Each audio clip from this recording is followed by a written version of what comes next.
अस्सलाम वालेकुम नाज़रीन, मैं हूँ आपका मेज़बान मोहम्मद औरंगज़ेब। प्रोग्राम पार्टनर के साथ न्यूयॉर्क अमेरिका से आपसे मुखातब हूँ। आज मेरे साथ मेहमान शख्सियत किसी तारीफ़ की मुहताज नहीं है, जनाब डॉक्टर तौक़ीर गिलानी साहब जम्मू कश्मीर लिबरेशन फ्रंट के सदर हैं, गिलगित बल्तिस्तान जोन के भी।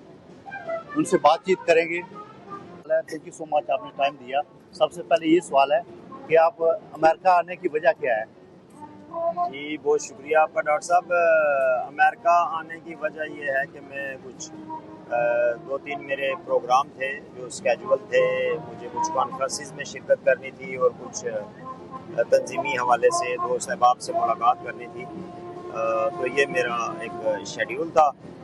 लेकिन इन द मीन टाइम ये हुआ कि मेरे आने से कुछ हफ्ते पहले कुछ इस तरह के मसाइल पैदा हुए कि मुझे ज़रा एक हफ़्ता क्विकली आना पड़ा। लेकिन ऑलरेडी मुझे कोई 2-3 कॉन्फ्रेंसेस थी तो उनमें आना था। डॉक्टर साहब, ये जो अवामी हकूक़ की तहरीक चली, उसमें आपने बहुत अच्छा किरदार अदा किया और डिस्ट्रिक्ट कोटली और मीरपुर के लोगों को मोटिवेट किया। आप क्या समझते हैं कि इससे मसाइल जो ये अवामी तहरीक हकूक़ हासिल कर लिए हैं, उसके बाद ये अवाम के मसाइल हल होंगे? हमारी खुशकिस्मती है कि इस खित्ते में गुज़श्ता 76 साल में पहली दफ़ा जो है एक भरपूर किस्म की अवामी तहरीक चली जो कुछ बुनियादी हकूक़ के हसूल के लिए थी।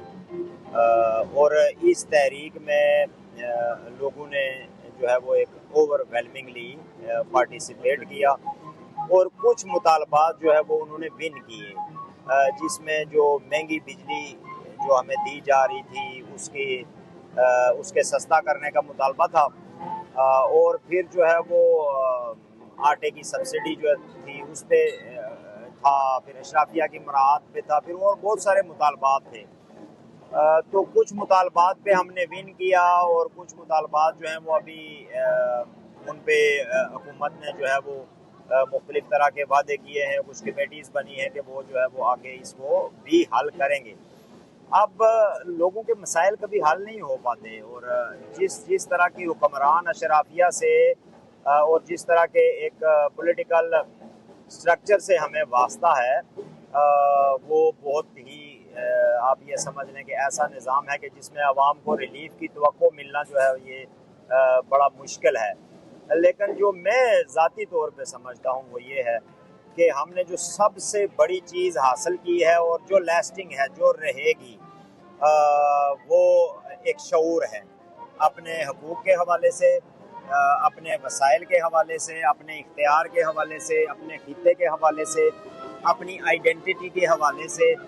इस मूवमेंट ने जो है वो लोगों को यूनाइट किया, लोगों को तासुबात से और तफरीक से जो है वो दूर करके मुत्तहिद किया और उन्हें एक अपनी जो कौमी आइडेंटिटी है उसके गिर्द जमा होने का मौका फराहम किया। तो ये जो चीज़ है ये रहेगी, ये आगे बढ़ेगी। बाकी जो मसाइल हैं वो तो वक्त के साथ साथ जो है वो चलते रहेंगे। ये जो 3 लोग हैं इस तहरीक में, उन्होंने बड़ा पॉजिटिव किरदार अदा किया। ख्वाजा मीरान साहब हैं रियाद से, साद एडवोकेट हैं मीरपुर से, और अमानुल्लाह खान हैं। तो क्या आप समझते हैं कि इन लोगों का क्या किरदार है इस तहरीक में? देखिए ना, इस तहरीक की सबसे बड़ी खूबी ये है कि इसने एक नई लीडरशिप पैदा की है, एक यंग लीडरशिप पैदा की है। और वो ऐसी लीडरशिप है कि जो अनकम्प्रोमाइजिंग है, जिन पे कोई टैग नहीं है, जिन पे कोई करप्शन का, कोई सहूलतकारी का, कोई मसलहत का टैग नहीं है। और हमारे खित्ते के लोग जो हैं, मैं चूँकि एक तवील अरसे से वहाँ पे काम कर रहा हूँ, तो हमारे खित्ते के लोग जो हैं वो चाहते हैं कि एक ऐसी लीडरशिप सामने आए जो अनकम्प्रोमाइजिंग हो, जो दलेर हो, जो बहादुर हो, जो बात करने वाली हो, जो समझदार हो और जो आवाम को इस्तेमाल ना करे बल्कि आवाम के आगे ढाल बनकर खड़ी हो जाए। तो जिन नौजवानों का आपने जिक्र किया है, ऐसे बेशुमार नौजवान हैं और भी कि जिनको हम एक तवील अरसे से जो है जिनकी तरबियत जारी थी इस मुख्तलिफ तरह की तहरीकों के अंदर, और जब एक वक्त आया मुश्किल में खड़ा होने का, तो ये जो जवान जो है वो मौके की मुनासबत से उभरे और सामने आए और उन्होंने अवाम को लीड किया। और आज अल्लाह के फजल से बड़े बड़े लीडर जो हैं, जिनकी उम्रें भी बड़ी हैं और तजर्बा भी बड़ा है और सियासत भी बड़ी है और बरादरियाँ भी बड़ी हैं और ان کے پاس مال و دولت بھی بڑا ہے، وہ ان کے سامنے جو ہے نا وہ بونے لگ رہے ہیں۔ یہ جو 53 ممبران ہیں اسمبلی میں بیٹھے ہوئے جو عوام کے وسائل لوٹ رہے ہیں، ان کے بارے میں کیا خیال ہے آپ کا؟ آپ کی تو بڑی ان کے بارے میں بڑی دماغ بات ہوتی ہے۔ ہاں، میں تو ان کو 53 چور کہتا ہوں، اور ان میں سے کوئی بھی ایسا نہیں ہے کہ جس کے اوپر آپ کوئی ٹرسٹ کر سکیں یا جو عوام کا جینون نمائندہ ہو۔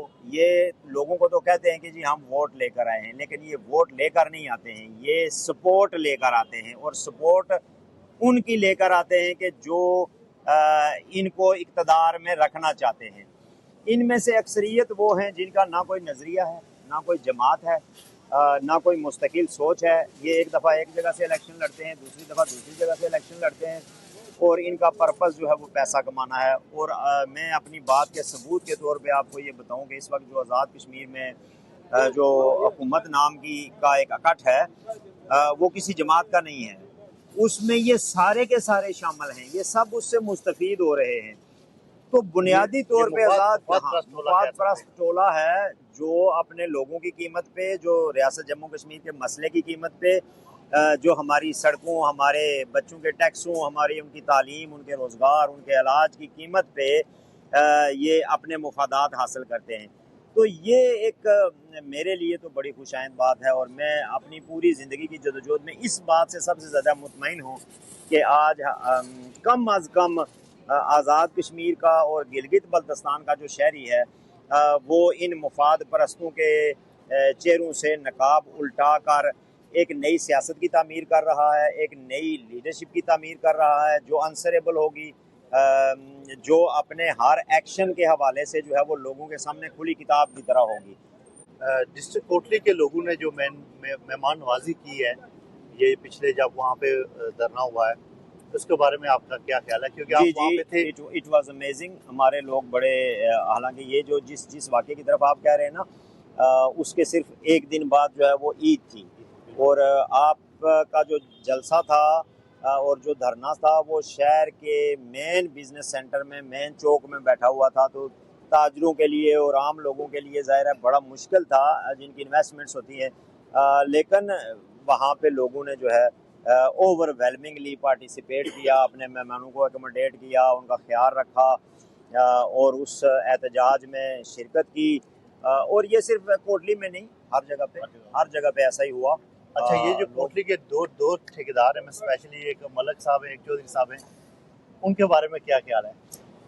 دیکھیے نا، یہ سارے ایک جو بڑی پکچر میں نے آپ کو بتائی نا، 53 والی، 53 والی، یہ اس کا سارے پارٹ ہیں۔ یہ ایک ایسے سسٹم کا حصہ ہے جس میں گنجائش بہت کم ہے، جس میں لوٹ مار کی گنجائش ہے، جس میں اقربا پروری کی، سفارش کی، رشوت کی، قتل و غارت کی، منشیات فروشی کی، لوگوں کے حق کھانے کی تو پوری گنجائش ہے، لیکن لوگوں کے مسئلے حل کرنے کی گنجائش نہیں ہے اس میں، اور اس میں جو ہے وہ عوام کے سینٹیمنٹس کو ریپریزنٹ کرنے کی گنجائش نہیں ہے۔ مطلب یہ کہ جس ایکٹ کے تحت یہ ہم پہ حکومت کرتے ہیں، وہ ایکٹ جو ہے وہ ان کو با اختیار بناتا ہی نہیں ہے۔ میں نے آپ کو بتایا ان کے پاس کیا اختیار ہے۔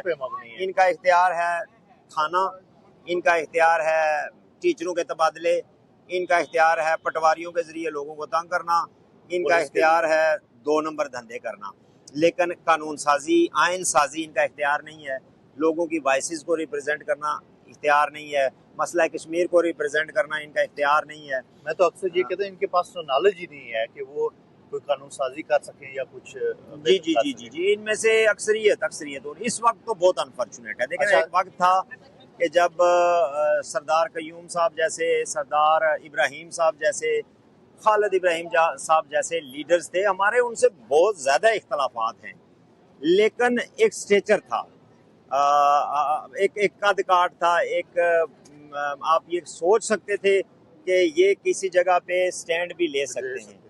اب لاٹ ہے جو اب اس وقت 53 ہیں، ان میں سے جو 1-2 سینئر ہیں وہ تو انتہا درجے کے منافقین میں سے شامل ہیں، باقی تو سب وہ لوگ ہیں جو کرمنل بیک گراؤنڈ کے رکھتے ہیں، بہت زیادہ کرمنل بیک گراؤنڈز ہیں ان کے، اور وہ تو ان کا تو کوئی معیار ہی نہیں ہے۔ اچھا، اس پوری تحریک میں جو اوورسیز کشمیری ہیں ان کا کیا کردار تھا؟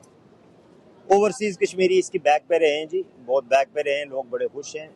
लोगों को पहली दफ़ा महसूस हुआ है कि बैक होम कोई अच्छी खबर आ रही है उनके लिए, और लोग अटैच हैं। और अगर ये इस तहरीक में कंटिन्यूटी रहती है तो मैं ये समझता हूँ कि ओवरसीज़ कश्मीरी भी अब तेज़ी से वो बैठ रहे हैं और वो सोच रहे हैं कि वो इस मूवमेंट को कैसे स्ट्रेंथन कर सकते हैं। मैंने एक चीज़ नाज़रीन यहाँ पे फील किया कि ओवरसीज़ कश्मीरी इस तहरीक के बाद ऐसी हकमियत और जगराफाई वादत के बारे में है, उससे मुंसलिक हैं। किसी न किसी तरीके से वो ये समझते हैं कि कश्मीर की आज़ादी और खुद मुख्तारी ही कश्मीर के मसाइल का हल है।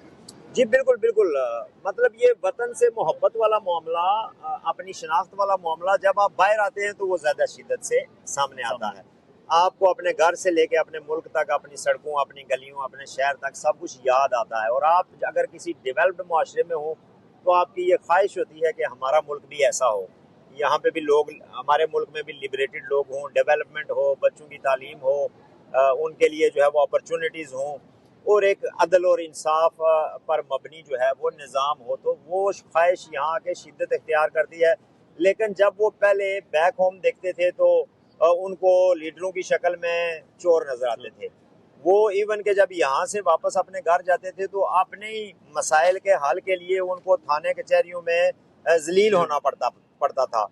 तो अब उनको भी एक होप है कि ये जो एक मूवमेंट चली है, उस मूवमेंट के नतीजे में ये उम्मीद की जा सकती है कि आगे कुछ बेहतर होगा। तो वो भी सर जोड़ के बैठ रहे हैं आहिस्ता आहिस्ता, और वो मेरे ख्याल में चाहते हैं कि इस मूवमेंट के साथ जो है वो खड़े हो जाएं।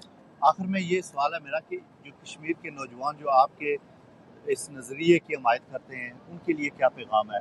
ओवरऑल नौजवानों के लिए पैगाम है, और ओवरसीज़ कश्मीरियों के लिए क्या पैगाम है? देखिए ना जी, आधी आबादी बाहर है।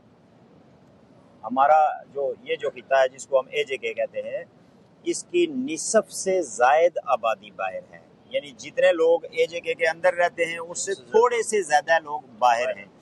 सो ये जिम्मेदारियां दोनों तरफ हैं। सिर्फ ये है कि ग्राउंड में काम की नोयत थोड़ी मुख्तलिफ है, यहाँ से काम की नोयत मुख्तलिफ है। यहाँ वाला जो बंदा है उसको ब्रेड एंड बटर भी पैदा करना है अपनी फैमिली के लिए, उसको ज़र मुबादला कमाना है, उसको वहाँ पे लोगों को रोटी खाने के और बाकी चीज़ों की जो है ना वो उसके काबिल भी बनाना है।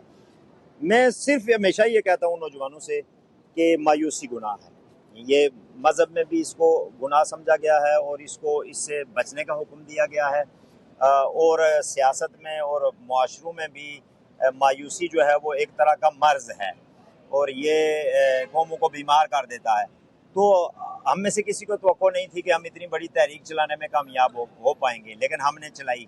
आज से 2 महीने पहले शायद बंगालियों को ये तवक्को नहीं थी कि उनके मुल्क में नौजवान इतनी बड़ी तादाद में उठ जाएंगे और हसीना वाजिद जैसी सख्त गिर हुक्मरान का वो तख्ता भी उलट देंगे, लेकिन ये हो गया।